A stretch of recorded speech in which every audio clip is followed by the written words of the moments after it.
So the Leadership Consortium owes its name and its origin from the fact that a consortium is in essence a grouping and a collective of ideas and thoughts. And it's embedded in the fact that leadership per se is not normally in the hands of one person. It should be a collective, it should involve different perspectives, it should involve a broad spectrum of what is possible from the leadership perspective.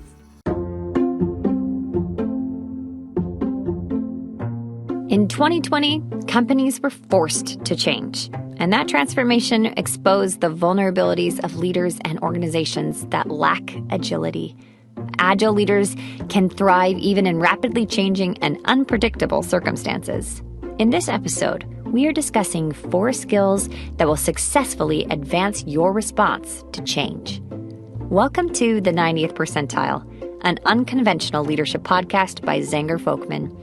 Each week, using research from over 1.5 million global assessments of leaders, we analyze different leadership traits, trends, and what it really takes for leaders to get to the 90th percentile. I'm Brianna O'Corin, and with me today is renowned psychometrician and my father, Joe Folkman. Hi, Bri. So, Hi. Do you really want to tell a story about moths? Yes, I do. Because I think moths can teach us a thing or two about agility. In London, during the Industrial Revolution, people started to notice that something strange was happening to the white moths they used to see all the time. You see, all the white moths started to disappear, and now the moths were as dark as the polluted air. By the end of the 19th century, the dark moths almost completely outnumbered the original light-colored type, with a record of 98% in 1895. You know, I would love to meet the person whose job it was to record the stats for moths. That's great. Later on in the 1950s, though, Bernard Kettlewell ran a series of experiments and found that his data fit his predictions. Black moths were becoming more abundant because it was easier for them to blend in with their newly dirty surroundings, while white moths were less able to blend in and more vulnerable to being eaten by birds. It was an early test of Charles Darwin's theory of natural selection, that the species that evolves and develops the traits that favor survival are the ones that can thrive. All of us have been living under a sky that has been darkening over the last year. And the trait of survival that leaders need to develop is the ability to adapt quickly to the rapid changes of our current work environments. Bet you never thought you learned something so valuable from a moth. That is a great example, Bri. And it's true, the pace of change now has made the lives of every employee more complicated. In fact, with the pandemic, I think most people's jobs changed significantly. A great deal of data suggests that while Generation X workers changed jobs 2 times in a decade, millennials are expected to change jobs 4 times in the same amount of time. Interesting. Yeah, it is. And as you consider the impact of robotics and artificial intelligence, all employees in the near future will be faced with the need to learn new skills quickly. They need to learn skills that robots can't do. It's true. I love my father's example. He was a farmer, and basically he switched from driving, horses to plow to driving a tractor. And there wasn't that much change in his life. My father thought that about selecting a profession, and that was what he was going to do for his entire life. In the future, skills and competencies will only keep people employed for a short period of time until everything changes. Oh, it's so true. And 2020 was a year to remember. And now that we're in 2021, we've all learned a few things about how to work effectively through a pandemic, but we're still not back to normal, and some of us probably never will be. And we're refining these new processes in this still disruptive work environment. But hey, the other day, my husband discovered he could fold laundry during some of his work meetings, so I'm counting that as a huge win. Took long enough. Now, for a lot of you, the shift was easy, but for some, it has been much more difficult. And I feel you. I'm still a speckled white moth in a polluted sky. So tell me more about the research that you've done over the last year in agility. Well, as we researched agility, we looked at the impact of having agile skills versus not having agile skills. So the least agile employees rated at the 8th percentile in terms of their overall leadership effectiveness. And just in case you didn't know that, that's really bad. In other words, if you weren't able to learn quickly and change, you're not perceived as being a very effective employee. But those in the top percentiles, those most agile people, they were rated at the 89th percentile. What we're seeing there is there's a very clear correlation between how agile a person is and how effective others see them, okay? Being agile is directly connected to an individual's overall effectiveness.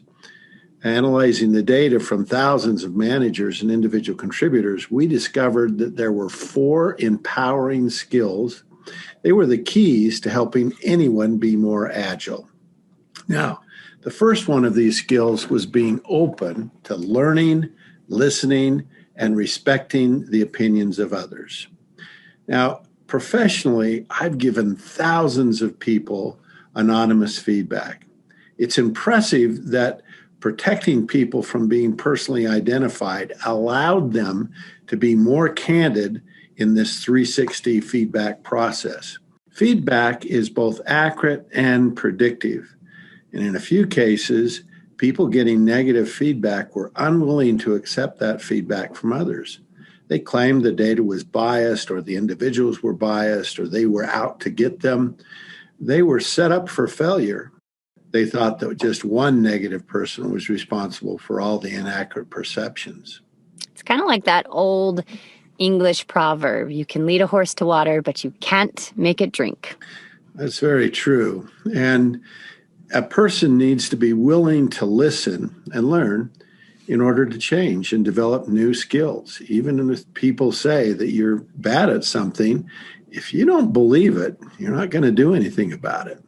More importantly, those you work with are better informed about you and what changes would make you more effective.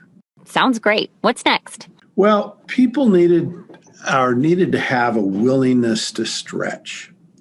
Now, if you ask people, what would make you happy right now? Most people say, I'm thinking of a beach. I'm thinking of a hammock. Yes. I'm sipping a nice drink. When people think, that's what's going to make me happy. And if you say, how would you like to do something really, really hard and difficult? Go, no. So many people feel overwhelmed by the amount of work they have to do. When a person feels overwhelmed, they will persistently resist taking additional challenges. They just can't fit it in. The new skill that needs to be learned is often not immediately utilized in the current job. So the effort may not have a payoff immediately. To be agile, people need to be willing to put forth additional effort. They need to be willing to stretch. I read an article saying that 83% of Americans feel stressed and overwhelmed. And I think that's pretty accurate.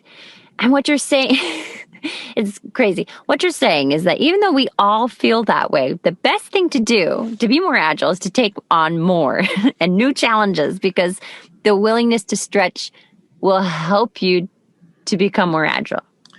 The amount of work you have to do, your ability to do more is more about your attitude than the actual reality of how much work you have to do.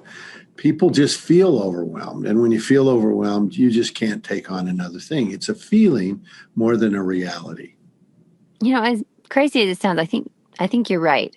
Now, burnout is real, and we're not talking about that. But sometimes I think I don't want to put any more on my plate, just like you said. But in my own life, the extra effort that I've put into some things has produced some delightful outcomes.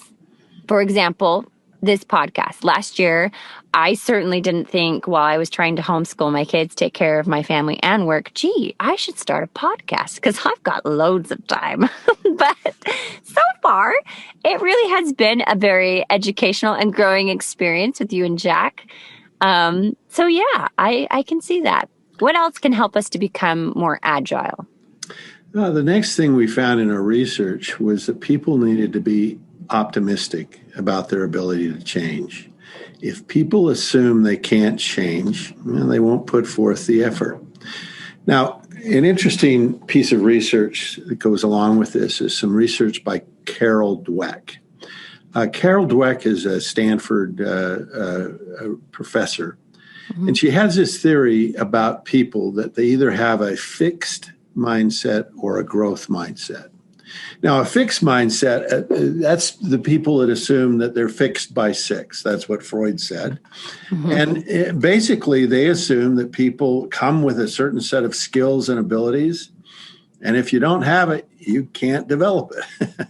Now, a growth mindset assumes that people can grow and learn and they can change and be better. Now, I'm telling you right now that we can all grow and learn and be better.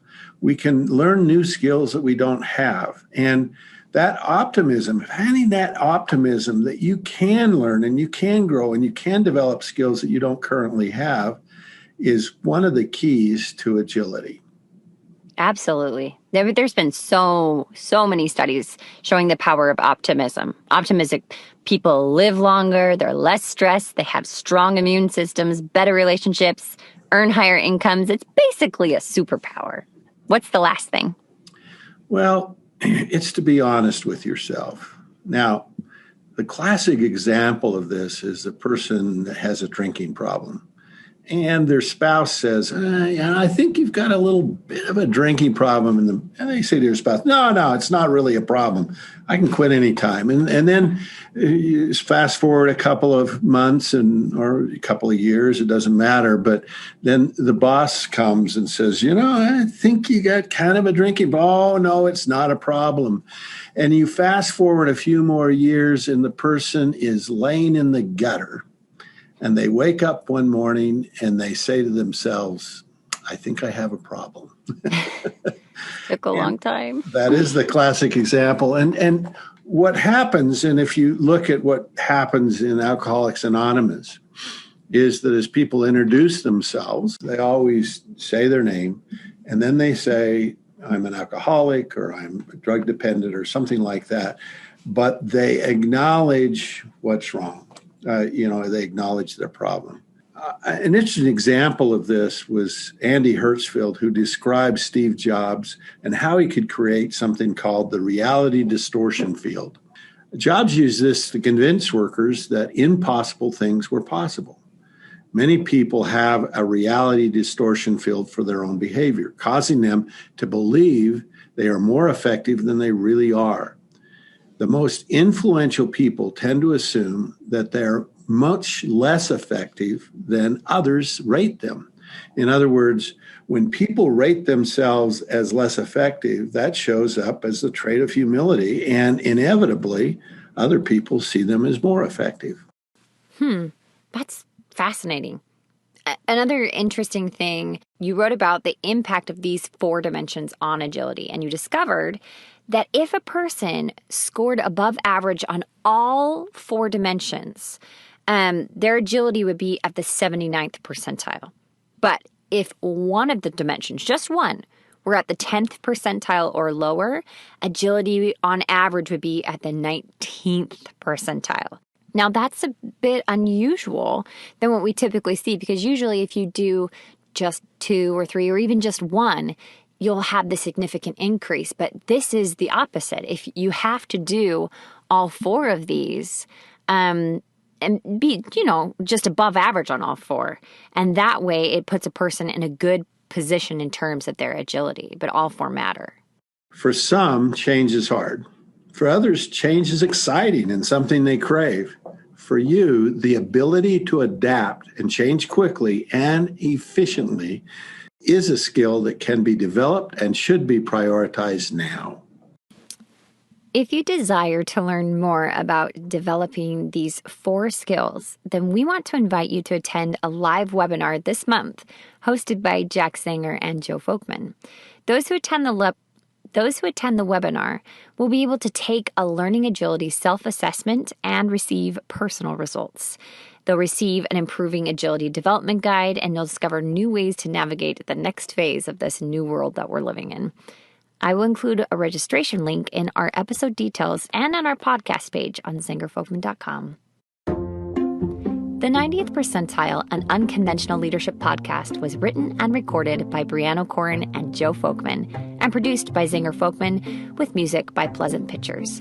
If you're interested in learning more about Zinger Folkman's award-winning 360-degree assessments, leadership, and coaching offerings, or would like to attend our monthly webinar series hosted by Jack and Joe, visit our webpage at zingerfolkman.com. If you like our podcast, please subscribe on Apple Podcasts, Spotify, or Stitcher and leave us a review.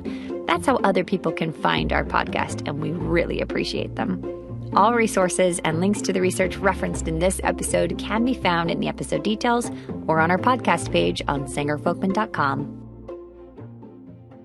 It's a pleasure to be able to share these thoughts and ideas with you and hopefully be part of allowing you to adopt a journey where extraordinary leadership is an opportunity and a growth area for you and your teams.